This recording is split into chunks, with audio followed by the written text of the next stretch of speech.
Glad to have you back. The show is still Political Spectrum, reaching you live from the beautiful hills of Ibiakoran here in Akwa Ibom State. And just before we went in that break, we talked about the said proposed or alleged crisis reportedly going on within the All Progressives Congress. So we'll be taking a look at that and much more. And joining me on the conversation right here in the studio is the Publicity Secretary-elect APC Akwa Ibom chapter in the person of Solomon Johnny. So good to have you. Thank you very much, my sister.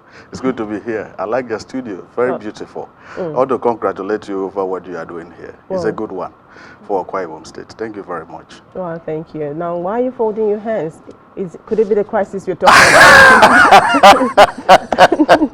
I don't know where you see crisis.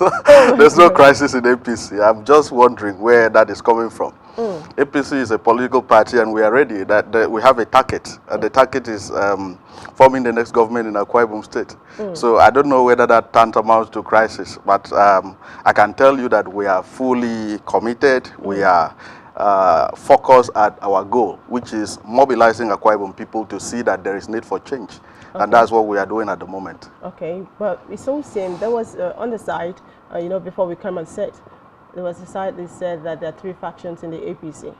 One for Senator Itayana, the other for Senator Gosula Kwame. Well, that exists. For Senator Udoedeghe, and they so happen to be senators. Well, the thing is that all of those things exist in the imagination of those who are promoting it.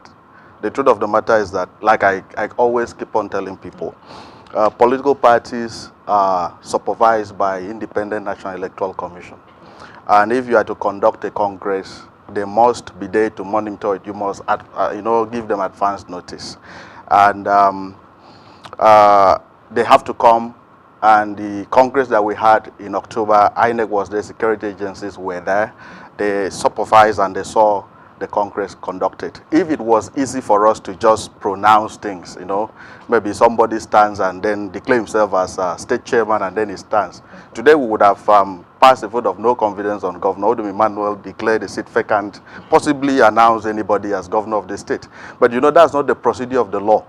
The procedure of the law is that to be a governor, you must follow certain processes. Being a member of a registered political party, subjecting yourself to the party and being nominated, and then standing election for the entire state to elect you. That's the process. That's the same thing that applies to who becomes what in a political party. You must subject yourself to the screening of the party. You must have been a member of that party. The party must have, accepted you, and then you subject yourself to delegates of the party to be elected for whatever office that you need to occupy. That's exactly what happened in the APC in the last Congress we had in October 4th. And so the structure that you have, led by Mr. Udoedeghe, who is the state chairman-elect, is the duly recognized lineup of the next exco of the party that will be inaugurated in Akwa Ibom State. So I will urge you to, and the media generally, to discountenance any claim whatsoever, wherever it may come from, about any purported factionalization or crisis in the APC. It exists in the imagination of those who created. Are you ruling out the fact that there was a crisis? Because initially we saw information on social media of key persons from the party, especially followers, bombarding words. What was the true situation at that time? Well, I've just explained to you that there is no faction in APC. What was the true situation? Before the reconciliation? The true situation is that we had a Congress. Some people won, some lost. That's the whole essence of politics. In 2023, we are going to have people who are going to win the government of Akwa Ibom State, and people are going to lose, So that's the whole essence of politics, winning and losing. Sometimes you win, sometimes you lose. When you lose, you don't need to grandstand. You don't need to create chaos. You just need to step aside and then prepare to win maybe the other time. So there was no issue in APC whatsoever. It was sometimes to a greater extent, I think it was a kind of a media creation, which we have corrected the impression so far. And then the party is moving on very well. It has a leadership under the chairmanship of Dr. Udoedeghe. So everything is fine. Everything is fine. For now, I would say for now, because of recent, just Are yesterday, you we talked are you about. thinking No, that we no, will everything is quarrel fine. after No, now? I'm not saying that, because we are We already would. seeing defections coming to play. Okay. Just yesterday, the brother to Senator Udoedeghe defected to the PDP. So tell us more about that. Is that an issue? He was not a member of our party. We had a membership revalidation and registration some time ago. He is not in the party register as at this time we are talking. And so, having not been a member of the party, there couldn't have been any defection. Defection can only exist when somebody is a member of the party, found in the register of the party. And so, where that hasn't been the case, there wasn't a defection. We are just appalled by the fact that PDP seems to celebrate the fact that the brother to national secretary is coming to their party. There's nothing new in the whole scenario. If you have been here in Akwa Ibom State and you followed the politics of Akwa Ibom, you would have known that Mr. Godwin Udoedeghe has always been there, you know, antagonizing the APC, his brother, and he did that in 2011, did that in 2015, did that in 2019. And so there's nothing new in what has happened. What we are just saying is that he is angling again, PDP is angling again to use him to do the soft politics kind of a thing, stabbing their brother. I don't know how comfortable that will be Now, for him. let me ask you. There has not been, he has not been a member of the APC. Okay. So there is no defection. APC is well organized, is focused, and he has the right, the liberty. That must be accepted. That must be granted. Could it be it was deliberate that he refused to revalidate his membership? I wouldn't know. I wouldn't know. But it is within the realm of his liberty to belong to any political party that he wishes to be.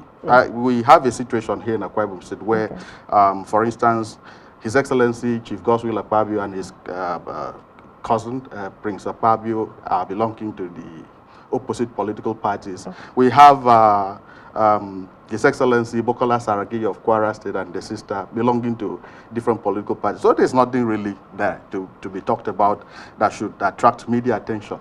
Everything is normal. Oh, well, if you say so, let's look at the national level. We saw that there was a reconciliation committee put together to reconcile aggrieved parties across the different states of the Federation with regards to the upcoming APC National Congress. So how far has it gone? Everything has been fine up there. We are reeling out from the last meeting of the Caretaker Extraordinary Convention Planning Committee of our party, the 18th session of the meeting.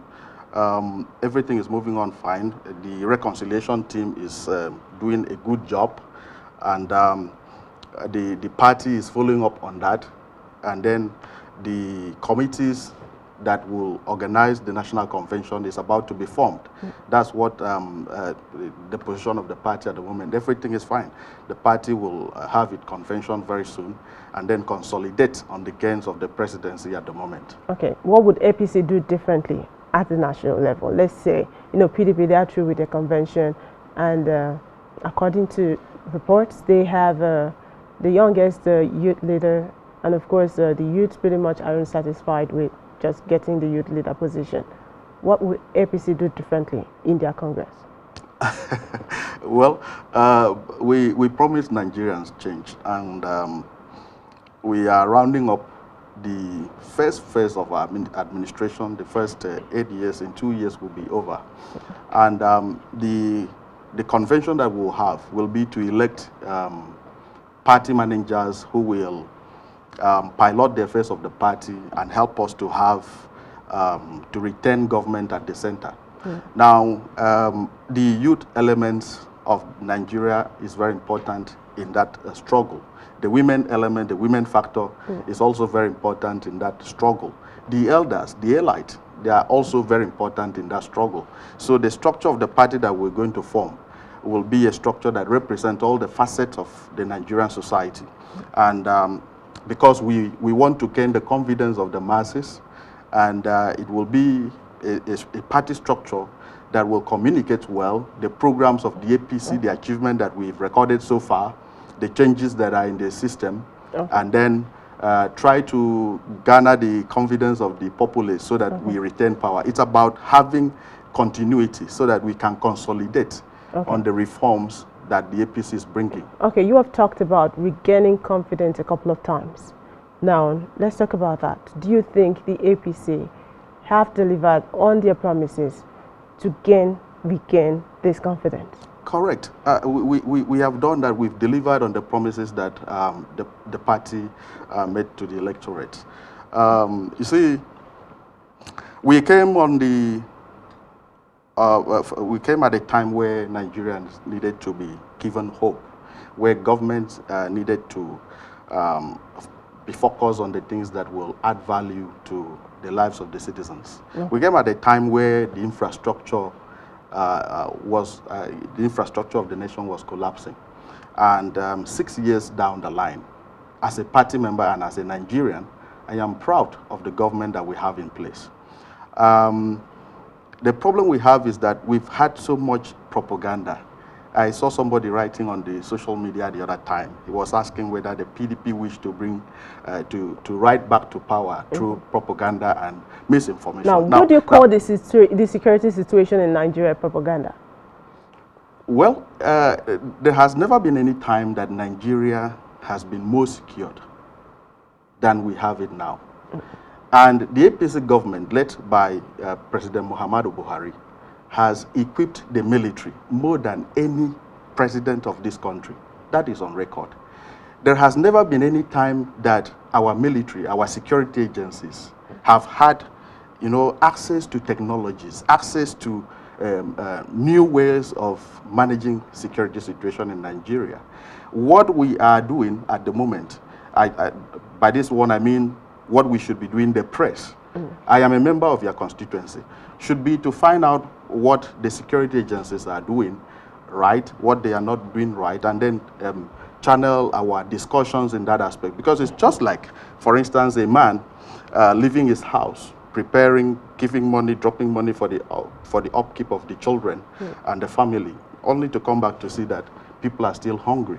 You may not need to blame the man, but you need to find out why have we not had the family fed. But would you think that the policies in place could possibly be the reason for that? That there are no right policies put in place? Except we pinpoint any of those policies and then say this is what is wrong with the policy. But as we speak, I am of the opinion that the APC federal government has done more than any other government in the history of Nigeria. I stand to be corrected. In terms of security, in terms of infrastructure, in terms of social welfare, in terms of managing the economy of this country. We are in a global crisis, recession, and we are still able to meet up our daily needs. The federal government is not owing, and the country is moving on fine. Imagine that we would have had maybe a reckless administration, and then this global economic crisis sets in. Can imagine where we would have been. So I give it to the APC administration. They've managed our economy well in view of the fact that this is not a normal situation. It's a global economic crisis. So now that the president has declined assent to direct primaries being conducted across board, what will be the position of your Congress? Is it still going to be direct primaries? Or? That had to do with the nomination, not actually a convention. And the president has the right to deny access to any bill that he's not comfortable with. I read his speech. He said he has been advised not to. The National Assembly also has the powers, to veto the president, override his assent. Section 58 of the Constitution, 5 and 4, sub 5 and 4, gives the president the powers to deny assent, also give the National Assembly the power to convene, get the 2/3 majority of the National Assembly members to veto the president. Do you think it's being fair? Do you think it's being fair, being that he's a product of direct primaries? Well, I wouldn't say. The president has the right. Everything that are within the realms of right cannot be questioned. It is his right to say, I don't want to sign it. It is also his right to say, I'm okay with this.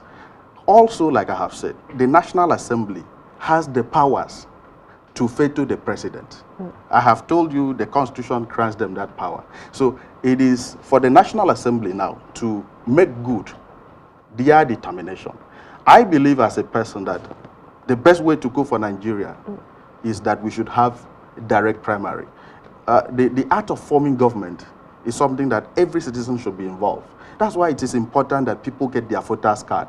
Okay. Why is it so? Because it shouldn't be something that we leave it in the hands of a few individuals. The nomination process of the political parties, as at this time we are talking, is a kind of a scam, a fraud, where few people are drafted by the powers that be. And they can even be given direction of what to do.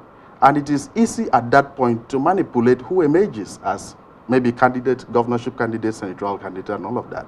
The direct primary issue was supposed to address that problem.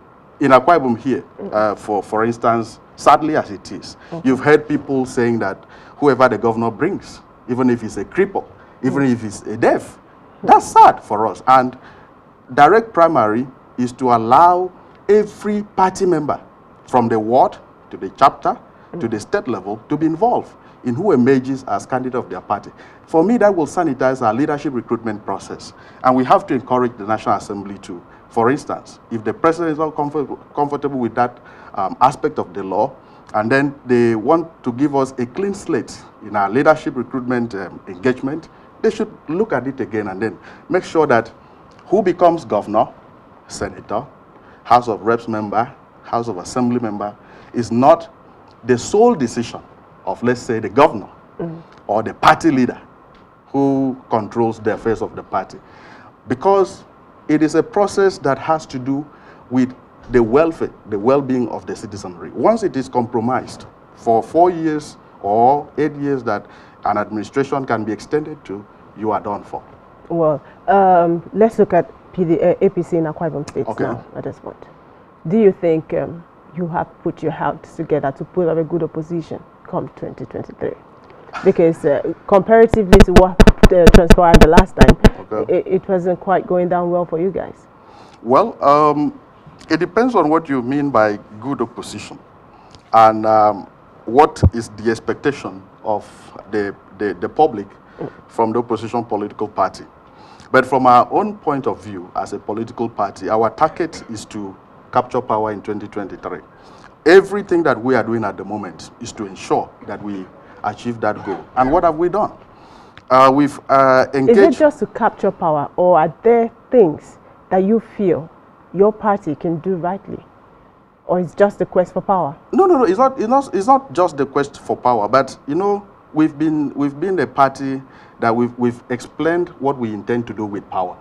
But if you don't capture power, you cannot do that. We've told you severally that we have a social welfare package for Akwa Ibom State. We intend to run a social welfare-based government. We've done that at the federal level. If you find a few people in your community, in your, maybe just do a few inquiry in the villages, you hear people who have received support from the federal government. They are not working for the federal government, so to say, but they've received some support from the federal government a couple of times, because the APC federal government believes that there should be, our citizenship should be access to good life.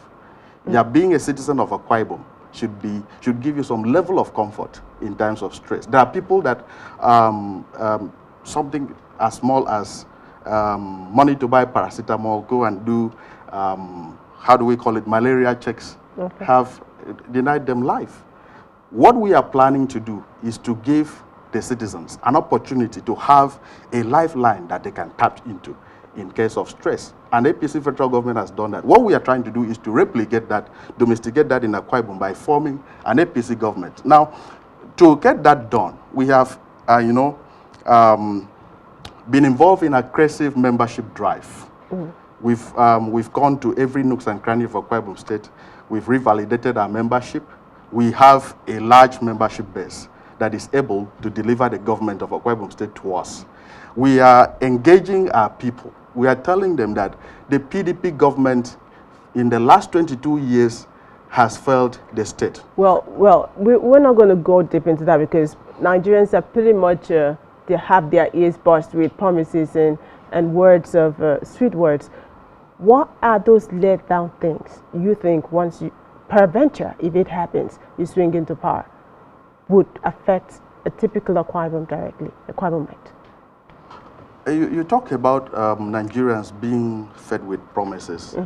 And I would want you to take time to check the things that, as a political party, we promised, if there are those things that we have not done.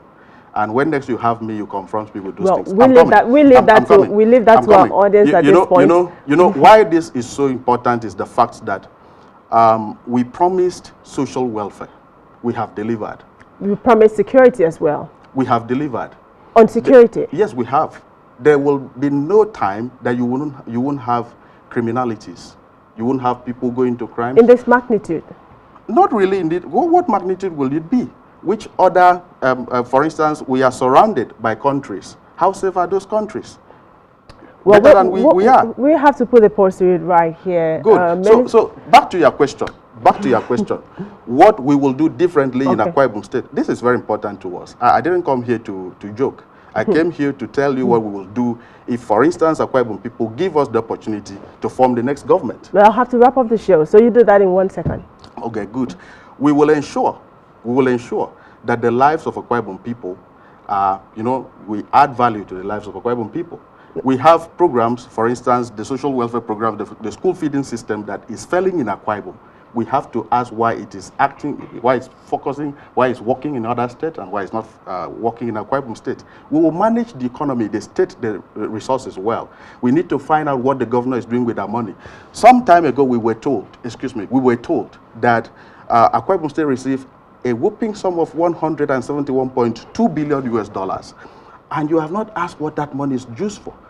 You owe us a responsibility to find out what that money is. Then the duty of the opposition is also to do that on the side. Good. And that's why I'm asking you that we will, if by the very special grace of God, we are given the opportunity of running the government of Akwa Ibom State, we will use the monies of Akwa Ibom State in the interest of Akwa Ibom people. You are worried. You should be worried about. No, we'll look forward to it. You use the resources of Akwa Ibom in the interest of Akwa Ibom. Many thanks for joining me on the show, Mrs. Solomon Johnny. Thank you very much for coming. We look forward to having you again on another time. Thank you very much. Okay, that has been a show for today. Join us again tomorrow for a more interesting edition of Political Spectrum. Many thanks for watching.